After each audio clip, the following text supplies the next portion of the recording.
"Let me feel everything," the Apache said, and the cowboy was left speechless. The sun was slowly disappearing behind the tall red cliffs of the desert, spreading warm shades of gold and crimson across the sky. The evening air had begun to cool, and a gentle wind moved across the open land, carrying the scent of dust and wild sage. A lone cowboy sat beside a small campfire, quietly watching the flames flicker and twist in the fading light. His name was Ethan Cole, a man who had spent most of his life traveling across the white frontier. He was known in a few towns as a hard-working ranch hand and a reliable rider, but most people simply saw him as another quiet cowboy passing through. Ethan preferred it that way. The desert had always felt more honest to him than crowded saloons or busy streets. Out here, there were no lies, only the wind, the stars, and the long road ahead. That evening seemed like any other. His horse grazed nearby while the fire warmed a pot of coffee hanging over the flames. Ethan leaned back slightly, letting the peaceful silence settle around him. But then something changed. A faint sound broke the quiet rhythm of the desert night. Footsteps. Soft, careful, almost blending with the wind itself. Ethan's hand instinctively moved closer to the revolver resting at his hip. He didn't draw it, but his senses sharpened immediately. Slowly, he lifted his gaze toward the darkness beyond the firelight. At first, he saw nothing. Then a figure stepped forward just enough for the glow of the flames to touch her face. It was an Apache woman. She stood calmly a few steps away, her posture proud and steady. She wore traditional buckskin clothing decorated with delicate beadwork that reflected the firelight in tiny sparks. Her long black hair flowed freely over her shoulders, moving slightly with the breeze. But what caught Ethan's attention the most were her eyes. They were dark, focused, and filled with a kind of quiet confidence that made it clear she was not afraid. For a long moment, neither of them spoke. The fire crackled softly between them as the sky above grew darker and the first stars began to appear. Finally, Ethan cleared his throat and spoke in a calm voice. "You're a long way from your people," he said. The Apache woman stepped a little closer into the firelight. Her expression remained serious, but there was curiosity in the way she studied him. "My people are not far," she replied gently. Ethan tilted his head slightly, surprised by how calm she seemed. Most strangers in the desert were cautious around armed cowboys, but she looked completely at ease. "Then what brings you to my campfire?" he asked. She slowly knelt beside the flames and held her hands toward the warmth, watching the fire dance. "I have been watching you," she said quietly. Ethan blinked in surprise.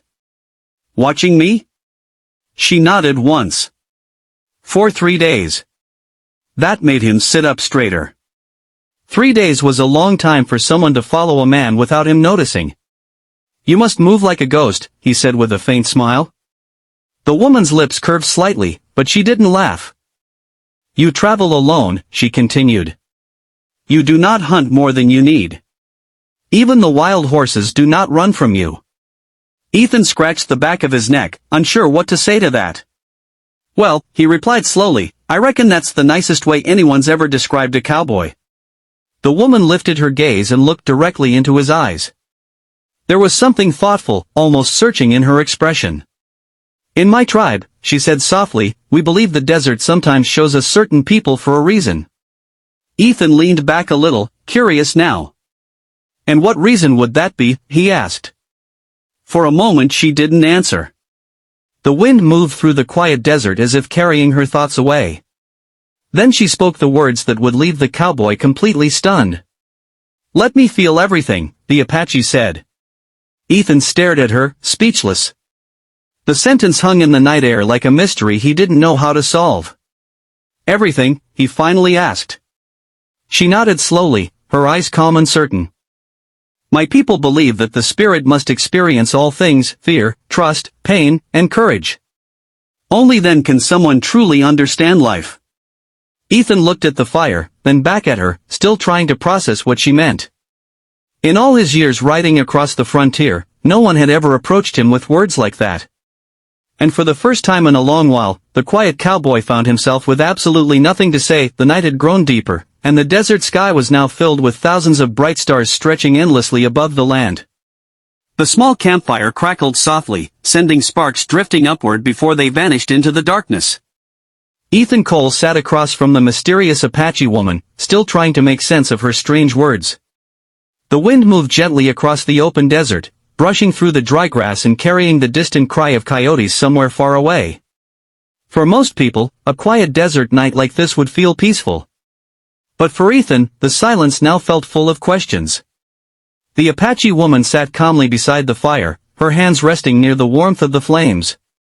Her dark eyes reflected the flickering light as if she were reading something hidden within it. Ethan finally cleared his throat. "You got a name?" he asked.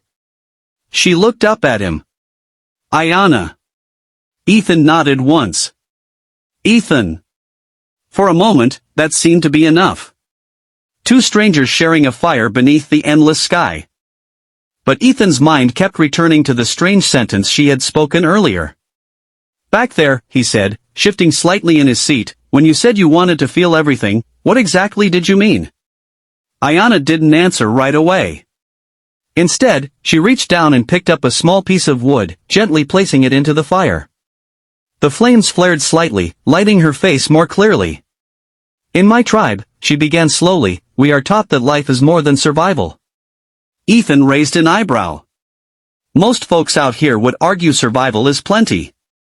She gave a small, thoughtful smile. "Yes. But many people spend their lives running from feelings. They hide from fear. They avoid pain. They pretend not to care." Ethan shrugged lightly. "That's just how the frontier works."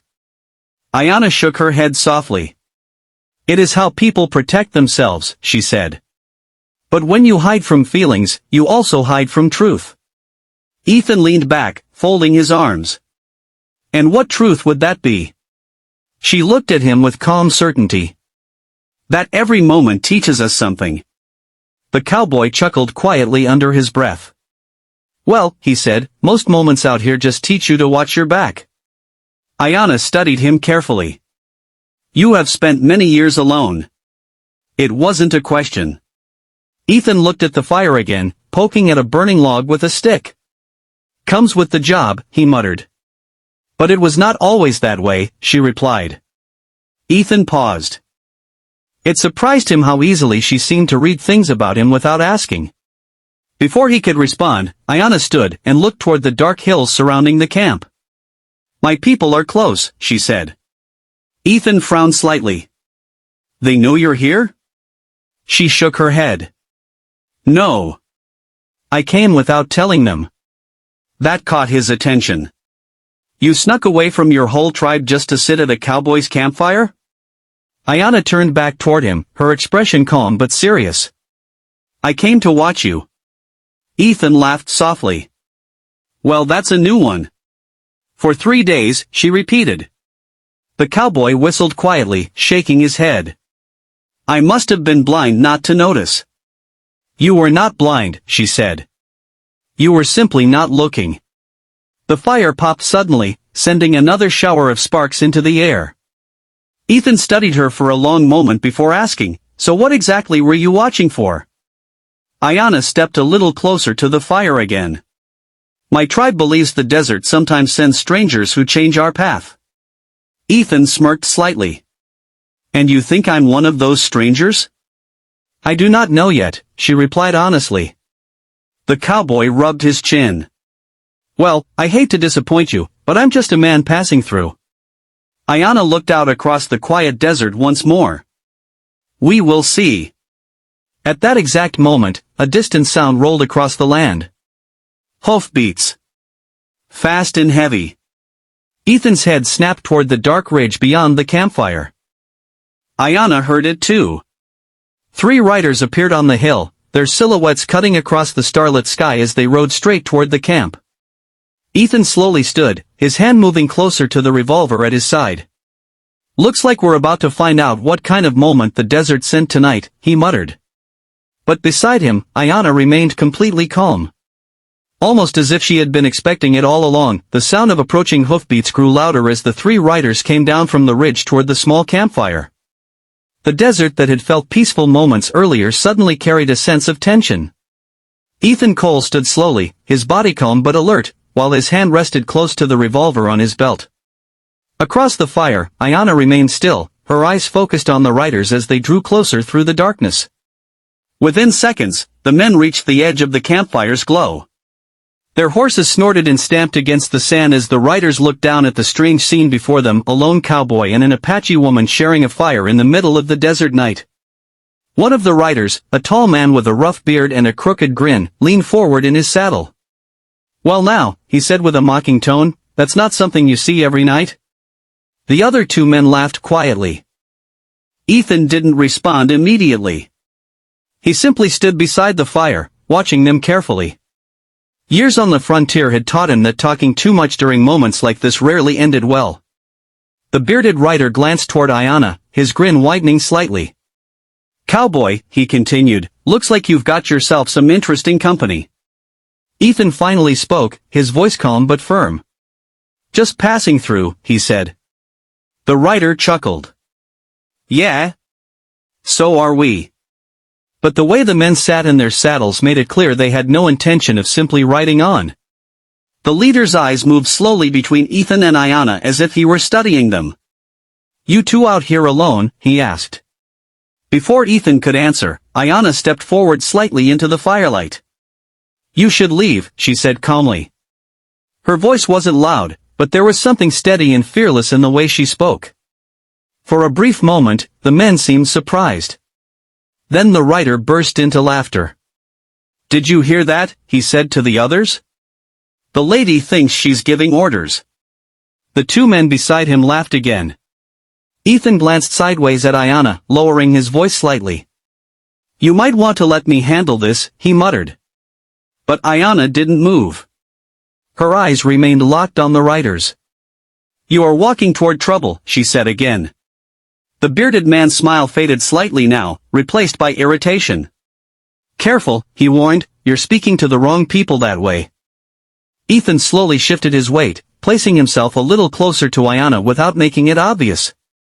The fire crackled between them and the riders, throwing moving shadows across the sand.